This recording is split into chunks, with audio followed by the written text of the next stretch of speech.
Hey there, this is Perch, and this is going to be one of those tragedy equals comedy, or maybe with enough time, tragedy equals comedy. So, and probably one I'll do a little bit more. So, I'm putting on my storytelling hat a little bit. So, these are comic shop horror stories. So, these are things that go wrong, obviously told more from a retailer perspective than a customer perspective. But the times where you just cannot win as a business. So, um, first thing, this one always sticks out in my mind. So this is right about, in terms of timeline, I remember this clearly because Shadowhawk had just come out. So it was the early 90s and Shadowhawk's on the shelf, and lots and lots, boxes and boxes of that.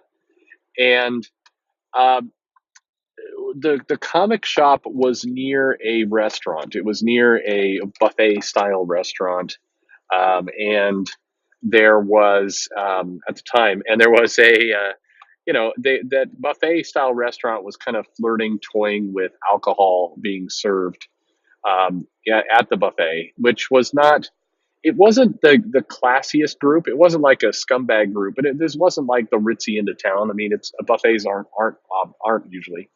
But what would happen is people would go in and they would just gorge themselves to get their full buffet dollar value out of that thing, and then they added in the combo of alcohol into that mix.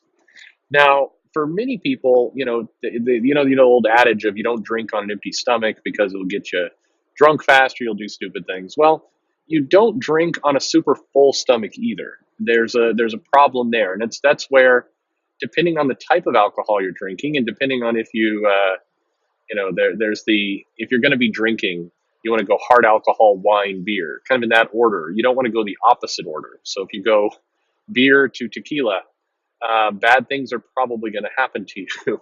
And where a lot of people mess up is they do wine and they drink like a bottle of wine and then like let's go to cocktails now. And some of those cocktails, when you have a big full stomach buffet, lots of food, greasy food, maybe not the best quality food, and then you're going to put some wine on top of that, and then you're going to toss a couple, maybe a margarita or vodka on the rocks, something down. Um, so so keep that picture in your mind. Now just 100 feet away to the little old comic shop, we're putting up stacks of Jim Valentino's Shadowhawk up, and a bunch of other titles, Marvel, DC titles. It's Wednesday, and we've got a bunch of comics up. We've had the initial rush of comic sales, but it's later in the day, and it's about closing time. And here's me going, I should really just the crowd had tapered off. It's right at the top of the hour. It's closing time. I should just go over there and flip the sign to closed.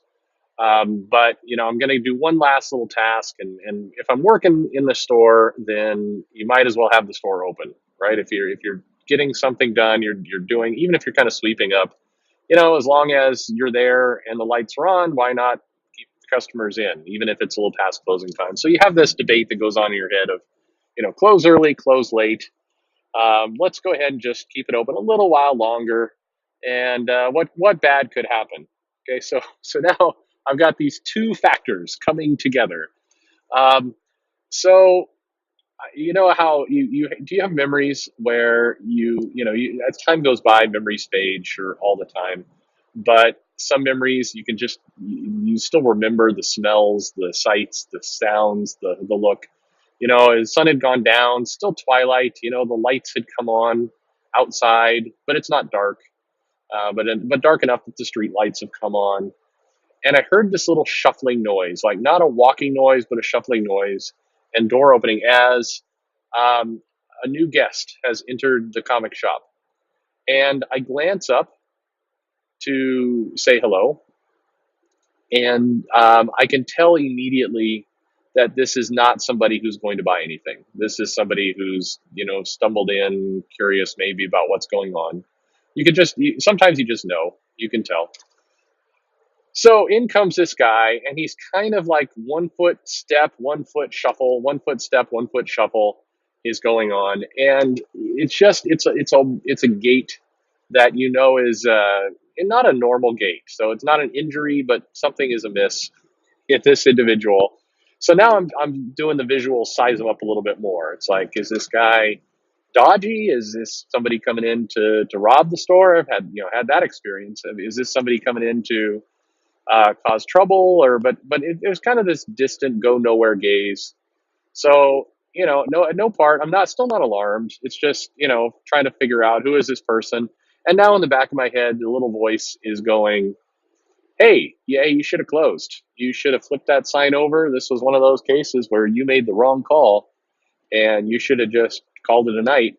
And now you got this person to deal with." So now I'm thinking, all right, person's going to kind of shuffle around, look at stuff. Typically, they kind of shuffle around in silence, reject offers to help, and then they go. It's usually a fairly quick, 2-minute process. Sometimes these people get annoying and picking up the comic off the rack and then bending it and not treating it well. So I'm kind of on the lookout for that. Is this person going to try and excuse the fact that he walked into a place that he didn't really want to be in or know where he's going? So now he's going to pick up and rifle through things and damage some of the stock in the process. Hopefully not. But I'm watching this guy, and he kind of walks over to the rack, to the wall, and I've got all the comics nicely stacked up there, kind of a row of about five, top to bottom, five or six different configurations over the years.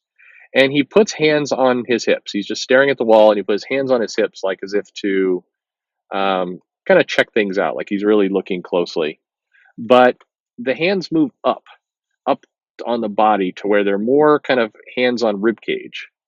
And I'm thinking once again, it's like all the weird signs are going off in my head. Like this guy's acting strange, being strange. But again, as you run a store long enough and you have enough customers come in, you start to just get a little bit of a radar for offbeat behavior. And the radar is going off now. Like not like, again, not threat, but something is amiss here.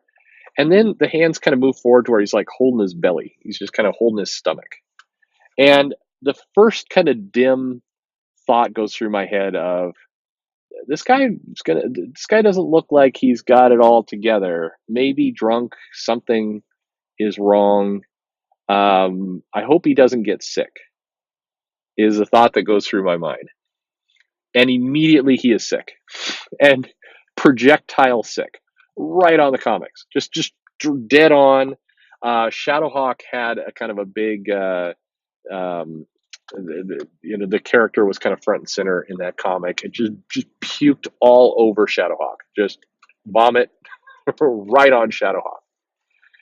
And there's the slow motion no as splatter, splatter, splatter, and then I think probably in the guy's head he's like, "Oh, I should not vomit all over this guy's merchandise. I'll just lower my head down toward my feet."